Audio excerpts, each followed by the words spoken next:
All right, so let's talk about those early career days, when you're just starting out. Yeah. Remember that feeling like you're full of ambition, ready to take on the world, Oh, yeah. but you're kind of stuck Hmm. doing tasks that feel way below your skill level, the Right. classic paying your dues phase? Oh, yeah. Been there. Yeah, have you ever been there? Oh, totally. Many times. So today's deep dive is all about a different approach, kind of a strategy that flips that script. Okay. We're going to unpack excerpts from this book Okay. that calls this the canvas strategy, Interesting. and we'll see if it's something you might actually find valuable. Yeah. I mean, it definitely challenges some conventional career advice. Right. And I think we'll uncover some pretty interesting insights. Absolutely. So this book kicks off with this really cool analogy from ancient Rome. Okay. Have you ever heard of the term anti-embulo?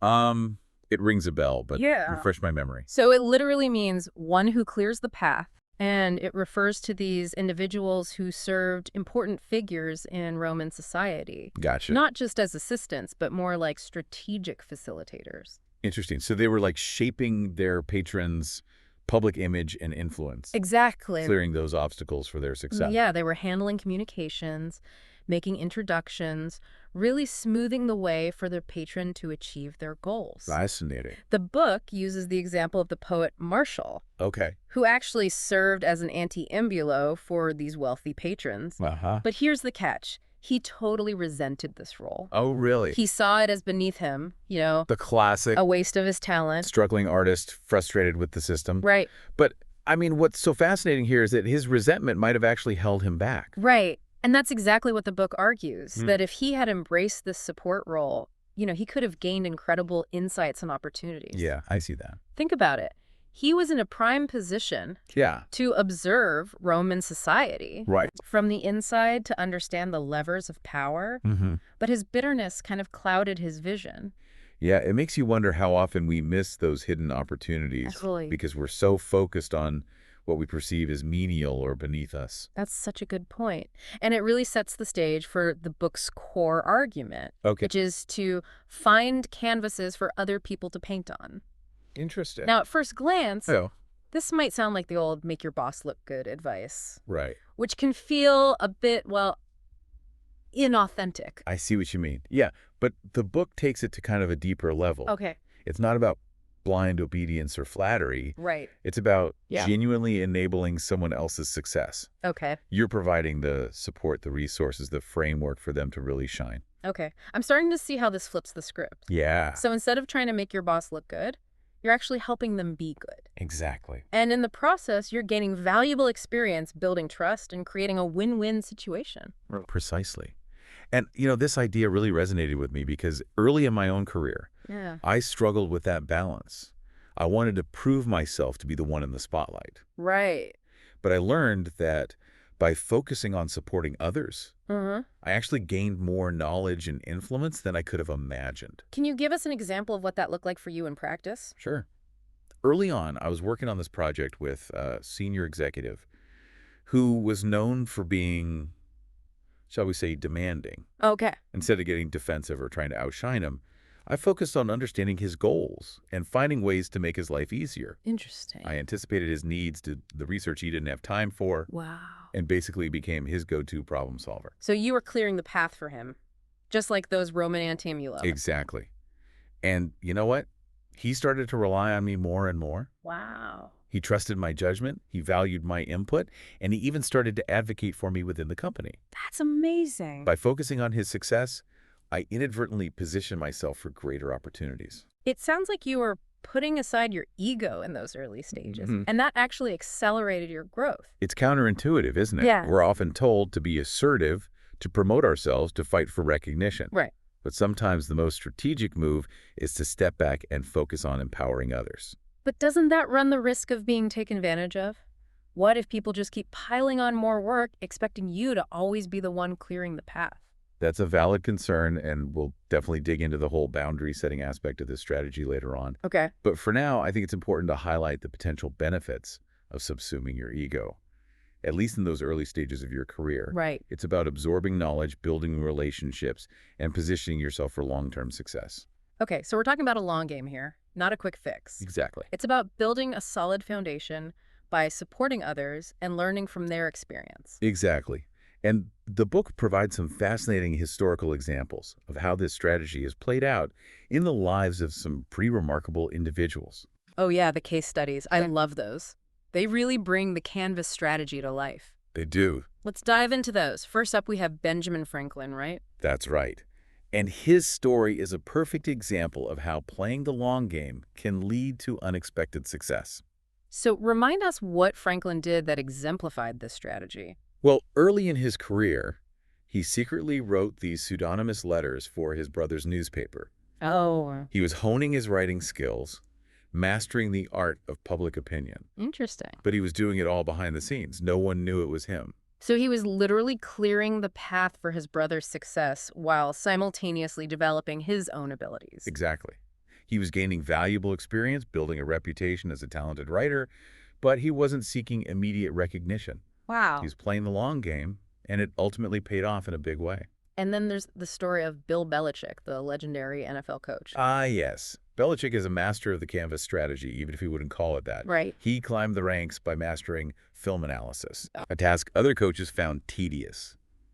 He was willing to put in the grunt work to be the behind-the-scenes guy, and it earned him the trust and respect of his peers. And eventually it led him to become one of the most successful coaches in NFL history. Precisely. And what's fascinating about Belichick is his humility. He's not flashy. He doesn't crave the spotlight. Right. He's focused on results, on building a winning team. And he understands that sometimes the most effective way to do that is by supporting others and letting them shine. These examples are incredibly inspiring, but I'm sure some of our listeners are wondering how they can apply this strategy in their own lives, Yeah. Outside of the world of poets and NFL coaches. Absolutely. And that's where the rubber meets the road. Right. The book offers some very specific and actionable takeaways. So let's get practical. What are some things our listeners can start doing today to embrace the Canvas strategy? Well, it starts with kind of a shift in mindset. Okay. Instead of always thinking about how you can get ahead, start looking for ways to help others succeed. It could be as simple as brainstorming ideas for your boss, Okay. connecting people in your network who could benefit from knowing each other, or volunteering for a project that no one else wants, Right. but that could really add value to the team. So it's about being proactive and looking for those canvases to paint on, that opportunities to make a difference, Yeah. even in seemingly small ways. Exactly. And remember, we're talking about a long-term strategy here. Okay. It's not about instant gratification or getting credit for every little thing. It's about building relationships, a reputation for reliability, and a bank of favors for the future. But how do you avoid becoming a doormat in the process? Great. That fear of constantly giving and never receiving anything in return. Yeah. It's a real concern for a lot of people, I think. You're absolutely right to bring that up, and that's where discernment comes in. Okay. The Canvas strategy is not about being a pushover or saying yes to every request. Right. It's about choosing your canvases wisely, investing your time and energy in people and projects that align with your values and goals.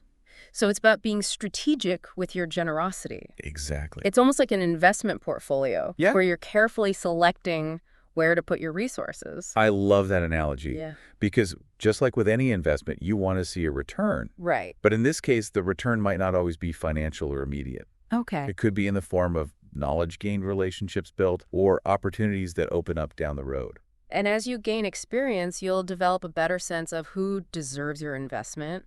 You'll learn to spot the people who are genuinely interested in collaboration and mutual success Right. versus those who are just looking to exploit your efforts. Exactly. Think of it this way. By practicing the Canvas strategy, you're not only helping others succeed, Yeah. you're also filtering your network. You're attracting people who operate on a similar win-win mindset. Okay.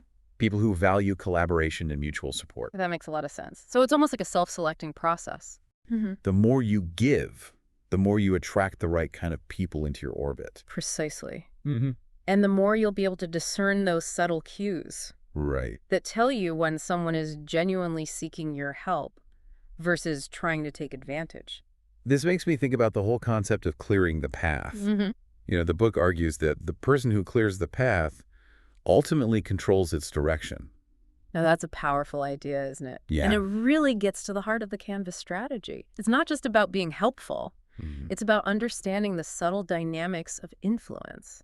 So by supporting others and helping them achieve their goals, Right. you're actually gaining a deeper understanding of their motivations, their priorities, how they operate. You're essentially getting a behind-the-scenes look at how decisions are made, Wow. how influence is wielded, how the whole system works. Mm-hmm. And that knowledge is incredibly valuable, especially as you progress in your career. It's like you're not just following orders anymore. Right. You're learning the rules of the game. Exactly. Mm-hmm. And the more you understand those rules, Yeah. the better equipped you'll be to navigate them and eventually to start shaping them yourself. This reminds me of the Benjamin Franklin example. Mhm. By writing those pseudonymous letters for his brother, Yeah. he wasn't just helping his brother succeed, he was learning how to influence public opinion, Exactly. how to craft persuasive arguments, how to master the art of communication. And those skills served him well throughout his entire career. Wow. He became a diplomat, a statesman, a founding father, Right. all because he was willing to play the long game, to clear the path for others and to learn from the experience. Okay, so let's bring this back to our listeners.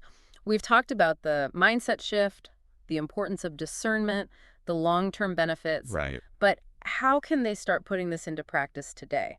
Well, the book offers some very specific action steps. Okay. And I think it's important to emphasize that these are not grand gestures. Right. They're small, practical things you can do in your everyday work life. Right. Give us some examples. What are some low-hanging fruit, so to speak? One of the simplest things you can do is start brainstorming ideas for your boss. Okay. Not just passively waiting for instructions, Mm-hmm. but proactively thinking about how you can solve problems, improve processes, or generate new opportunities. So it's about anticipating their needs, going above and beyond what's expected. Exactly. And you could also start connecting people in your network who could benefit from knowing each other. Okay. Maybe you know someone who's looking for a job and someone else who's hiring. Right. Or maybe you have two colleagues who are working on similar projects and could collaborate. It's about being a connector, a facilitator, a bridge builder. Mm-hmm. And these small acts of kindness can have a ripple effect, creating value for everyone involved.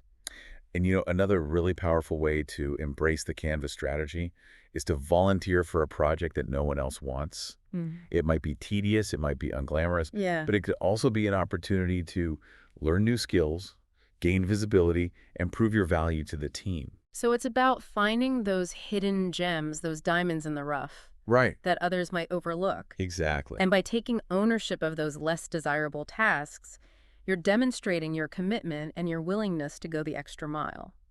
And let's be honest, those are often the tasks that teach us the most. Right. We learn by getting our hands dirty, by tackling the challenges that others shy away from. So it's not just about helping others. It's Mhm. about investing in our own growth and development. Exactly. And that brings us back to the whole idea of the Canvas strategy being a win-win proposition. Exactly. It's about finding that sweet spot where supporting others aligns with our own goals and aspirations. Right. And the more we practice this, the more natural it becomes. It Yeah. becomes a way of life, a way of approaching work and relationships with a sense of generosity and collaboration. Now, I know some of you might still be thinking, okay, this all sounds great. Yeah. But what about those people who just want to take advantage? What about the ones who are always asking for favors, but never reciprocating?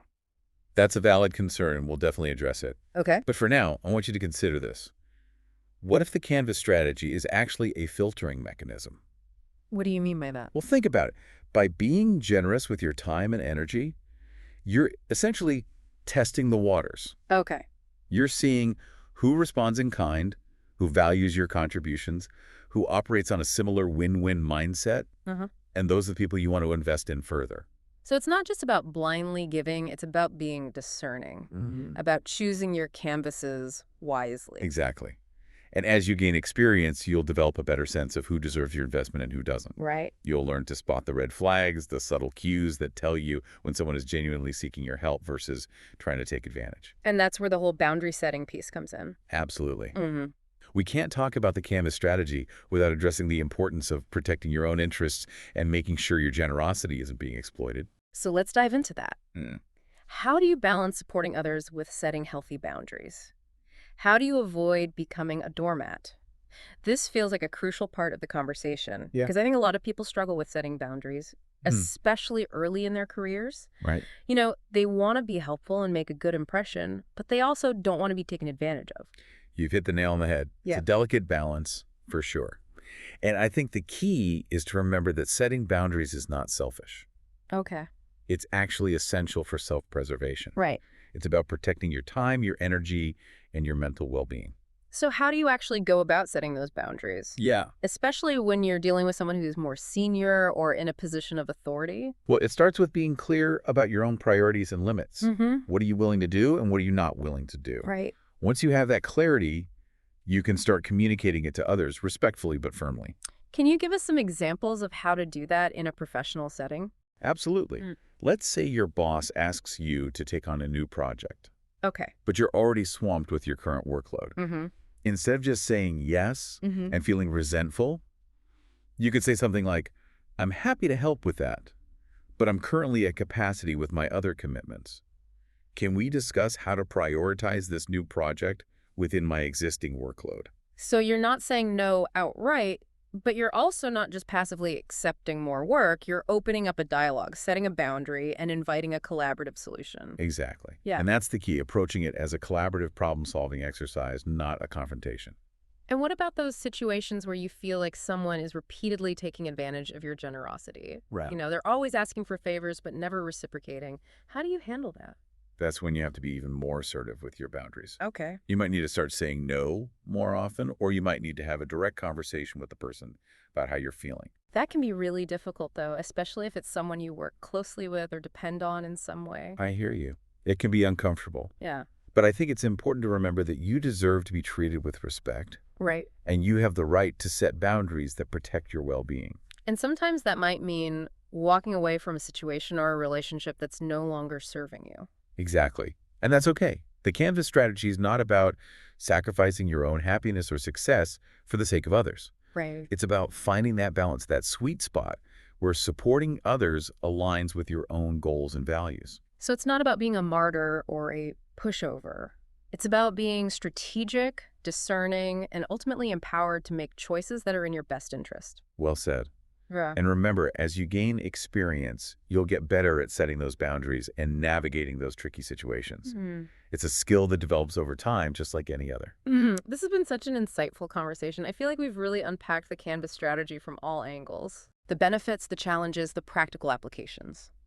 And I think it's important to emphasize that this is not a one-size-fits-all approach. Right. It's a mindset, Yeah. a philosophy, a set of principles that you can adapt to your own unique circumstances. Absolutely. And it's a journey, not a destination. Yep. It's about constantly learning, growing, and evolving your approach as you navigate your career and your life. And, going back to that idea of clearing the path, Yeah. I think it's also worth considering who you're currently clearing a path for. Mm-hmm. Are you surrounding yourself with people who support your growth and reciprocate your generosity? Are you investing your time and energy in projects that align with your values and aspirations? Those are great questions to reflect on because ultimately the Canvas strategy is about creating a win-win scenario, not just for yourself, but for everyone involved. It's about building a more collaborative, supportive, and ultimately successful world, one canvas at a time. And on that note, we'll wrap up this deep dive. We hope you found it valuable and inspiring. And remember, the next time you find yourself feeling stuck in that paying your dues phase, consider flipping the script and embracing the Canvas strategy. You might be surprised at the results.